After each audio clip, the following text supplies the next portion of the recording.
Hi there and welcome back to my Azanti playthrough series for Stellaris. I'm Icon and this is episode 10, and it's been a few years since the last episode. So like I promised you folks, I did my homework. So the Azanti Empire has consolidated and spread a bit further across the universe. As you see here, the Zaplo Incorporated Empire has taken over large pieces of the systems here. They are also grabbing this arm here. I can't really stop them from doing so, but most importantly, I was able to claim the fact system where the scavenger bot is sitting. So apart from that, what's new? Some good news. We are now positive neighbors to the Zaplo Incorporated. They were willing to share their wealth with us, and we are now pretty much in a positive relationship. I was busy working on positive relationships with the Othethi and the how were they called again? The Sundar cartel, which are controlling most of the area up here.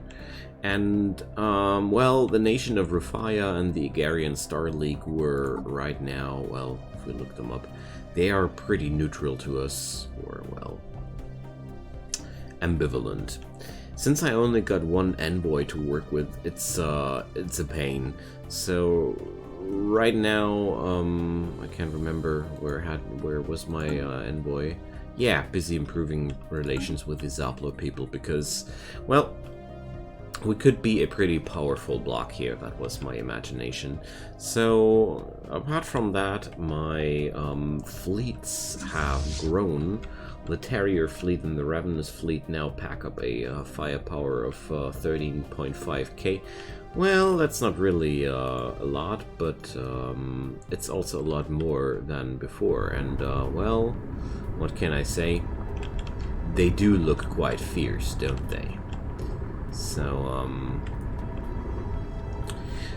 I went up and put up some cruisers into these fleets. The Famine class features a large UV laser and a large railgun and medium counterparts to that. So we're right now also featuring larger weapons. Apart from that, yeah, an Enigmatic Cache showed up here. And, well, is it here? Is it visible? Let's see. So that's the next thing I wanted to research. There was this alien object just spawning right next to my planet. That's one thing we're going to feature this episode. And the prosperity tradition is completed, and it was like, that's exactly the perfect moment to start the second age of Azan.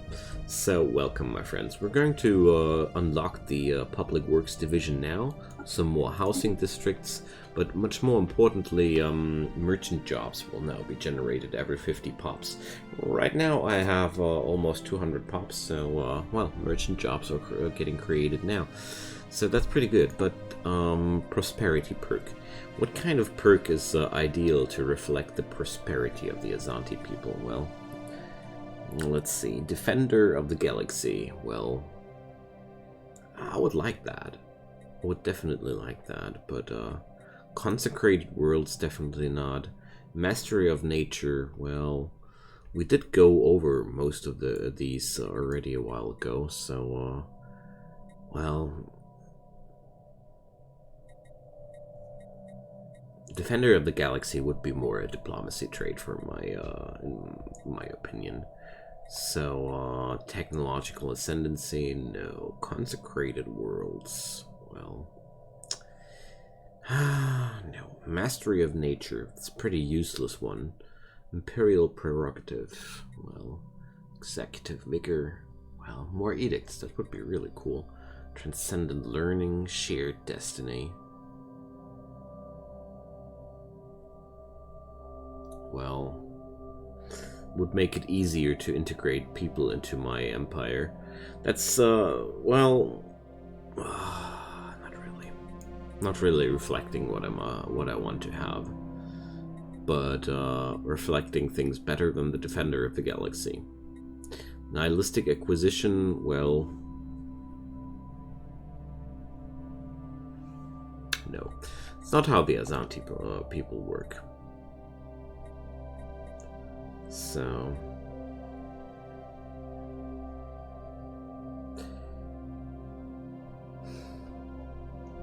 it's a hard decision. It's one of the hardest decisions so far. But I think I'm going to stick with...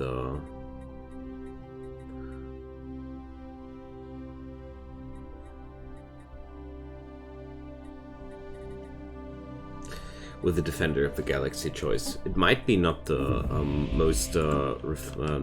most realistic reflection, but well, I could imagine that out of the newfound wealth and economic power, the Azanti people are now more willing to defend this galaxy. They have witnessed a lot of things too.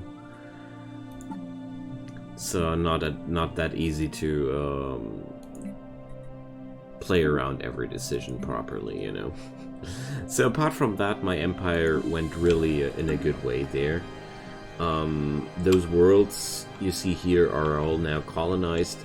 I claimed Bayan Dazad and Fenhabanis and started to cultivate Teriok too. So the next few steps would be now to claim those mostly uninhabitable worlds, but well, not yet. The Empire sprawl on my empire is pretty brutal still, and I don't want to overstretch this too hard. So it's still the thing here. I'm pumping up my fleet power because one thing I learned in this game: you can't ever have too many ships. Like, there's always a good reason to have more firepower, and even if that's only some random alien event. So as you can notice here, exotic gases are being used as well, and I got that tech along the way. We are now using advanced research complexes, which are bolstering the research output of the Azanti Empire as well. Overall, if I look up the victory table here, let's see, where are we? Here. So technology level 788. Let's compare that to our neighbors, the Sundar cartel. Everybody's technologically way ahead of me. So well, the Othethis are not ahead of me, at least somebody. So it was really time to amp up the research power as well. But if I do roleplay runs, it's well, pretty... I'm destined to have a slow start. Stellar expansion, totally not interesting. Support vessels, naval capacity plus 30, very tempting. Fleet command limit, let's check this out. Not even scratching my fleet command limit, so let's amp up the naval capacity here. Okay. So my other worlds are growing and expanding quite quickly, and I'm very happy about that. So Jeterim's Prime is featuring a new building slot.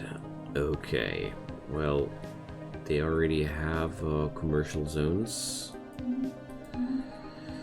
So exotic gas refineries. I am quite tempted to have one more of those. Let's do this. Oh yeah, look at that. Opheli Prime and Durbator Secundus are also working. Oh, Durbator Secundus, of course. So this is one of my newest acquisitions. This beauty here is a terraformed Gaia planet that was created after 42 years by a certain capsule. Wonderful event, and whipped up a very, very positive world for me that brings us a lot of positive aspects. I never had a negative outcome out of this event. So basically, whenever I had this event to wait 42 years, I ended up with a really good planet. So I don't know if there's a negative outcome possibility too.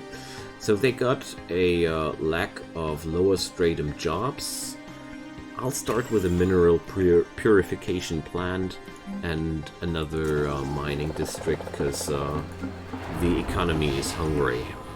Oh, and on yet another note, the human society erased itself.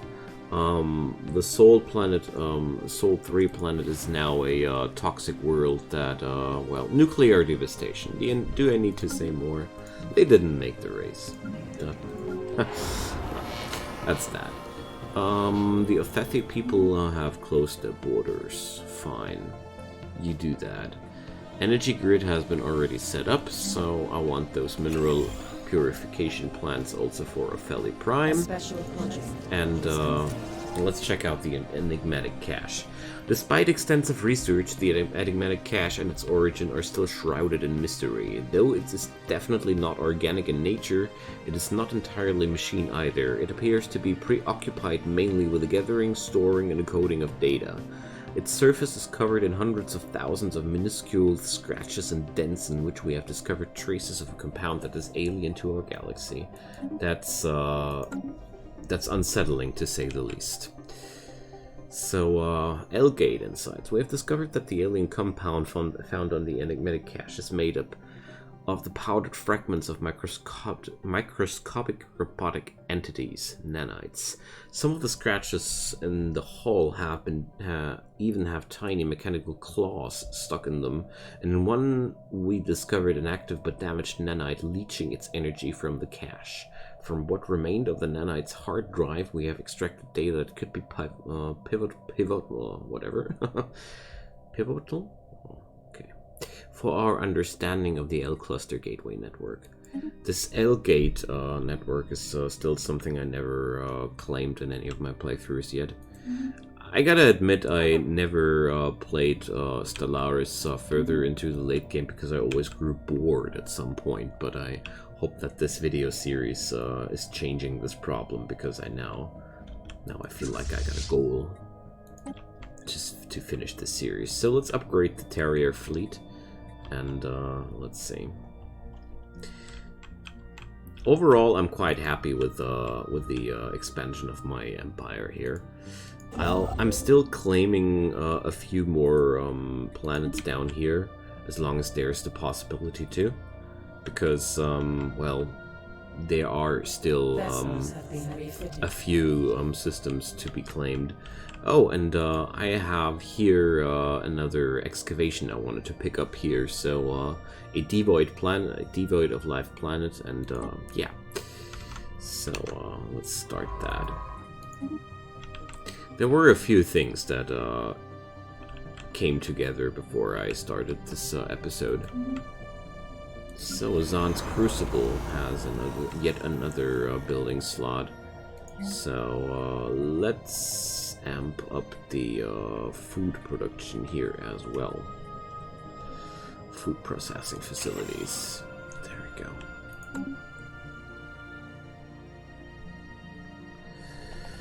Okay, so I want to claim as many planets or systems here as possible before the expansion phase of the game is pretty much over. And since I have made my peace with the Zaplo Corporation, which is really good, I'm very relieved about that. But, well, they are personality-wise peaceful traders, so therefore I considered my chances quite high. Plus steel armor has been researched, wonderful. And crystal mines, there we go. Although advanced railguns would be very tempting too, but crystal mines are opening up the possibility to claim the natural resources of my planets. And if we check those out, so Akerna Prime features, if I remember correctly, no, that's none of those. Cave Shroom Veins, no. Raman Prime, Ancient Particle Accelerator, Opheli Prime, I had a few relic worlds which featured here. Max crystal mines +2. These worlds can build 2 crystal mines, and that's just huge. And here I don't have any income of rare crystals as of yet, and it would be really beneficial because I'm still importing a lot of my necessities here. But well, I feel like we're still doing very, very well here. But what to do with this enigmatic cache? As far as I remember, whenever I had this event, I just did nothing and it disappeared at some point. So the plasteel upgrades are quite costly, gotta say. So the second age of Azan. I call this episode the way because we're right now officially entering the mid-game. And the first age of Azan was the early game, X-ray laser, yet another big upgrade. And the second age is the mid-game. Let's see if we're able to face the third age as well. So gravitic sensors, I really want to bring up sensors, because sensors amp up your tracking, and tracking is what you need to counter enemies' dodge ratings. So, long story short, quite useful. Alright, the Military Readiness Act has passed. So, what was that again? Diplomatic weight from fleet power increased. That's good. So, there's clear evidence that Dithoforu 1A was at some point inhabited by a sapient species. Ruins that have been found of an industrial age civilization on the cusp of pre-FTL spaceflight. At some point, however, the civilization was struck with a planet-wide calamity and totally extinguished. Little more than rubble remains, and there are no signs that any protective measures were taken by the afflicted population. The event was not violent or destructive, everything just seemed to stop. Whatever hit then came as a complete surprise, or perhaps they chose not to resist it. That's unsettling to say the least. So let's bring up a few more resources. Sell some rare resources. I'm really happy that I have these rare resources now to equalize my wallet again. So what did I want to check out? Keep forgetting where I was heading. So oh yeah, I wanted to claim the Jamor system too, because this is yet another opportunity to build a listening post. And well, the Karazit system, well, considering the amount of influence I have gathered, so let's see. Let's do this. I mean, it's only 262 influence. I got boatloads of influence, and this way I'll just use it for something, for some excavation that I can claim. Nifty. Alright. So, oops. Let's see. The lower stratum jobs are really not getting used here. But at least yeah, well, I definitely could use more pops. That's one thing that that is clearly visible here. Because in the lower stratum there are so many slots available. Okay, so Jamor. Let's cultivate those systems. I mean, I claimed a lot here, and let's cultivate it. Just holding down left shift to chain up those jobs. Okay. The Sandar cartel is now xenophilic. Well, okay. Xenophobic would be a little bit more problematic. Alright, the Terrier fleet. Why is it so cheap to upgrade those ships? X-ray lasers are not automatically installed. Why? Why are these ships not being upgraded for... I got the auto upgrade. What? I don't understand why this higher laser tier is not included automatically. Well, whatever. I just noticed that because the costs didn't become amped up. So let's change that too. Okay, looks like I have to replace that manually. Sometimes things in this game just confuse me. This is yet another one of those. So, let's see. Research has been completed and archaeology. Beneath the ruins of the largest city, an amazing discovery was made. An artificial underground complex of immense proportions was detected by surface-penetrating sensors. The entrance, highly elaborate in design and possibly ceremonial nature, was easily located, but further exploration was quickly halted. The two large moons of Dithophora 1A exert exceptionally powerful tidal forces, so strong in fact that they affect the motion of magma currents in the planet's core. The underground complex seems to be built with this in mind, with the corridors and chambers periodically flooded with running lava. Luckily enough, the ebb and flow can be predicted, but it is as yet a mystery why a relatively advanced civilization would construct a subterranean death trap like this. Yeah, just what I'm thinking when I hear that. Okay, gravitic sensors, welcome. Energy credits from technicians, yeah. Chemical plants, not so much. Gravitic, no, the energy credit gain is pretty powerful. Crystals, wonderful. Plasma thrusters, yes please. Okay, so I guess now the refits will be a lot costlier. So, crystals. Well, not able to fetch any crystals as of yet, but there will be crystals later down the road. Temple of Grand Sacrifice. Yum. Ship upgrade costs. Yes, please. Ship upkeep. Even more so. These are technologies which I really need, because right now I kind of like feel like I hit a development soft cap, where I need to amp up my productivity by a lot before I'm able to sustain a larger fleet and such, because right now it's pretty tough to keep up the materials I need and keep up the necessary costs to upgrade my ships and such. There's a lot of pressure on my economy at this point, but I don't mind at all. So there you go. Kurna Prime. Crystals would be needed to upgrade those. Yeon Society Shift, and the Bounty Edict has passed.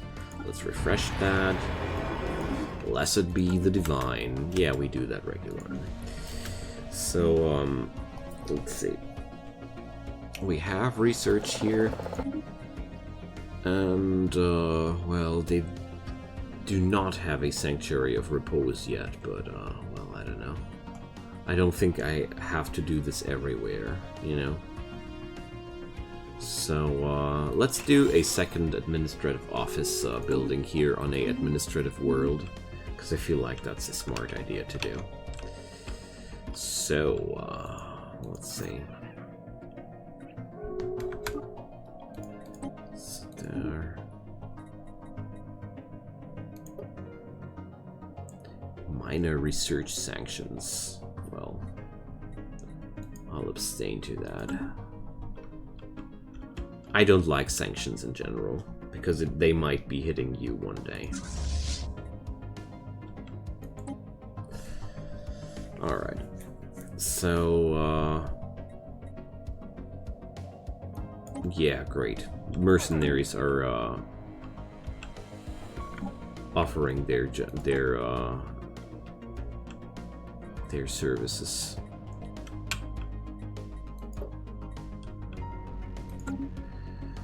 But I'm not too interested at this point. Okay.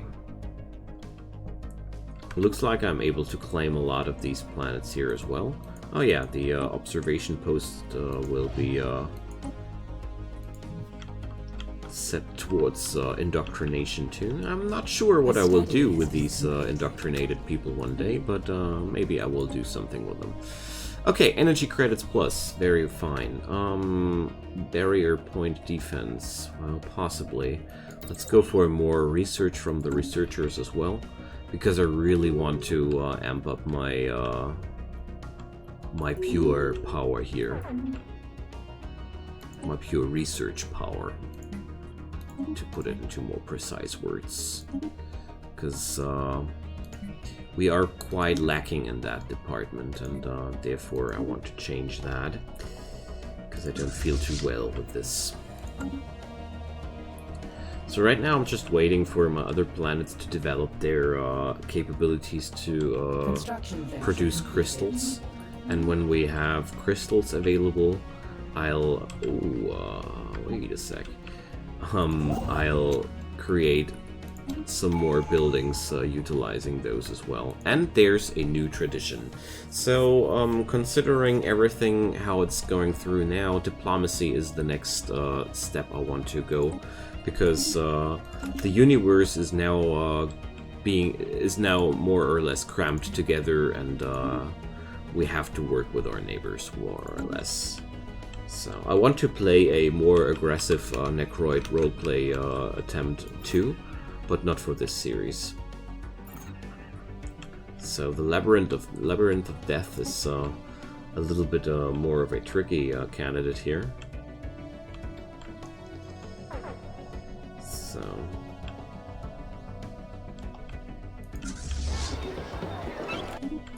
the refittings are now halted because I don't have any crystal income. They're basically waiting for the crystals. Refit standards, wonderful. Uplift. Well, yeah, let's do this. Maybe I can use this technology to implement the other species into the Azanti culture. That would be fun. Yeah, breakthrough is getting closer. But overall, this is the typical mid-game point where your development slows down by a lot. Oh, the Karazit system has been claimed too. Wonderful. Completed. Consumer goods are depleting. Well, let's amp up that trade by yet another insane amount. Well, maybe. I really do like this functionality here, where you can do a lot of wonderful things. So, an expedition was sent down into the volcanic tunnel network. Navigating the magma-scoured basalt maze will be a delicate business, as the frequent ebb and flow of lava periodically maroons the expedition deep within. When, or if, the end of the labyrinth is reached, there is also the long road back that needs to be traversed. Once inside, there is no way of communicating with the expedition. We can only wait. Crazy. A study has been completed. That's super crazy. More research points. So let's see. These things do influence your output positively by a lot. Plasma thrusters, awesome. Gas extraction wells, yeah. Those technologies are always very, very nice to pick up. Well, standardized destroyer patterns would be really good too, but research station output, yes. All these little techs that are so important for us. So, let's see, Fenhabanis can now... they do feature a massive crevice here, so let's do this first, because this is exactly the stuff I was talking about. I need those crystals. But to satisfy the upgrades here, I might be just buying those crystals right away. Because I don't like it to wait unnecessarily. So, still abstaining those minor research sanctions. Natural sanctuaries. I'll oppose that. I don't want to lose Tiyanki pest control. Leave those Tiyanki alone. That's what I'm saying. So, the Enigmatic Cache departs. Well, I didn't dare to shoot it, you know. I just didn't dare to shoot it. Alright. So I'll let this episode finish with the uncovering of this expedition. And, well, next episode I'll just be whipping up as soon as there's a good moment to do this. Because, well, there's going to be a lot of micromanagement and expansion now, in the style like we had at this episode. I always feel like there's fun to do this kind of episode once, but it really grows boring if we do it more than once. So Uplift is now finished. Chemical Bliss. Well, this makes your gives you the option to let your people live under permanent drug influence. Pretty useful for slave populations, but, well, not there yet. Let's go for military academies instead. So, I can amp up the traits of the Azanti people, so that's something we're going to do in the next episode for sure, but not during this one. So, our vessels have been reinvigorated. Let's see. Yeah, 10 points of research we gained out of that. Auxiliary fire control. Yes, please. These are all small yet very important technologies. Alright. Breakthrough chances increasing. So, yeah. If nothing really intriguing happens, I'll do a few episodes across the mid-game. So, the Lava Labyrinth expedition has finally returned. Having reached the innermost chamber, the purpose of the magnificent complex was finally revealed. The labyrinth served as a proving ground, not for the body as much as the mind. There is a phrase in the native language scrawled repeatedly in the inner sanctum. Translation reads, "The 4,444,444th turn of the tides will be the last.